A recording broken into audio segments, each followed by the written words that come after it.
Hello, I'm Jeremy Taylor. I'm the Tutorial Fellow in Medicine at Pembroke College, which means I look after the medical students at Pembroke College. There are two really important take-home messages.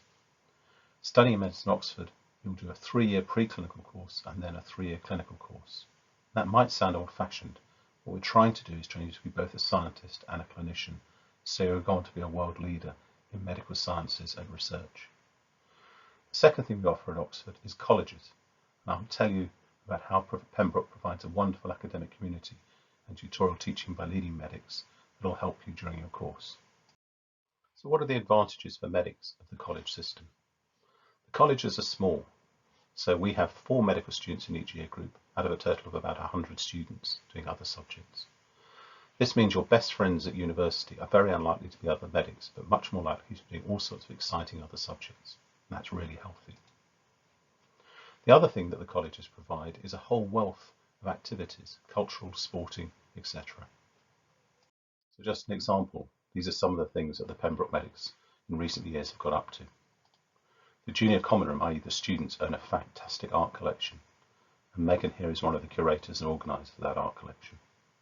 The college has a rich musical life, so the junior common room, the students put on music, and we have music recitals regularly. We have an amazing summer internship scheme. You can see here Ebu in Brazil holding a snake and Duha surrounded by excited school children in Nepal. Dom and Harriet went to Japan on the annual Technos trip, which is an all-expenses paid cultural trip to Japan. We have a lot of sport in Pembroke. You can see here Sam and Lalu playing rugby for the college and Ebu playing netball. She also played for the university. Mo's a bit of a football superstar. He played for both Pembroke and the university. And then in rowing we have a strong heritage at Pembroke, and the medics take part in that. So Brianna, Anastasia and Flo are all Great Britain rowers. Sadly, Anastasia's just missed out going to the Olympics in Tokyo because they've been cancelled. And then we have academic events, so past college members coming back to give impressive talks. So for example, Lord Peter Ricketts gave a talk last year. He's the ex-head of the Foreign Office. And we hope in the near future, Professor Chris Whitty, the Chief Medical Officer, who's also a Pembroke medic, will come back and talk about the COVID-19 virus. At Pembroke, we have an excellent team of tutors to look after the medics in their preclinical years. Professor Friedrich Karpe will be the tutor in charge of the preclinical course for the Pembroke students. He's the head of the Department of Diabetes, Endocrinology and Metabolism and a world expert on lipid metabolism.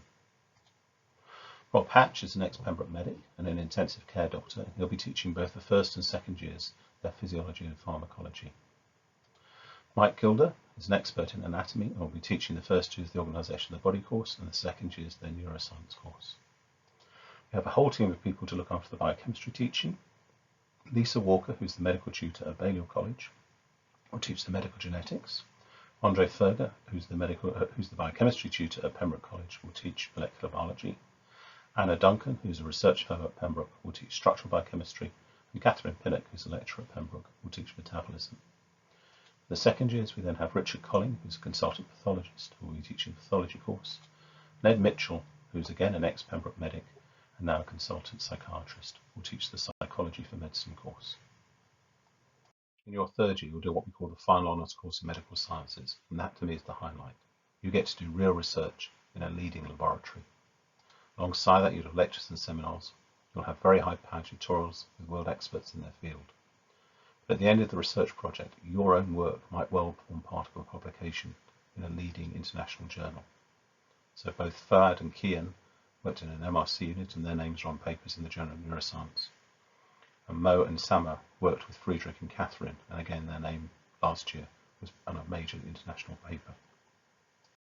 As with the preclinical course, Pembroke has an outstanding group of clinicians who teach the clinical students. Dr. Lois Brand, who is a consultant in accident and emergency medicine and the deputy director of the clinical school, is the lead tutor for the clinical years. Dr. Richard Harrington is the lead tutor for the graduate entry programme. He's a general practitioner but also deputy director of the graduate entry medicine programme at Oxford.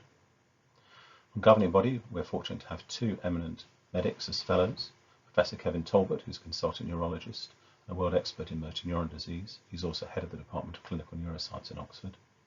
And Professor Johnny Rees, who's a world-renowned shoulder surgeon and consultant in the orthopaedic department at Oxford. Mrs. P.G. Roy is the lead breast surgeon in Oxford, and James Livermore is a consultant neurosurgeon. We also have Natalie Redgrave, who's a plastic surgeon, Fielder Cam, who's a cardiologist, and Catherine Ashton, who's an expert in geriatric medicine, who also teach the clinical students. So as you can see, we have a wide variety of different specialists who are all helping to teach the clinical students at Pembroke. So I hope I've convinced you to apply to study medicine at Pembroke College. I think it's a fantastic place with great tutors, and I think the Oxford course is a fantastic course.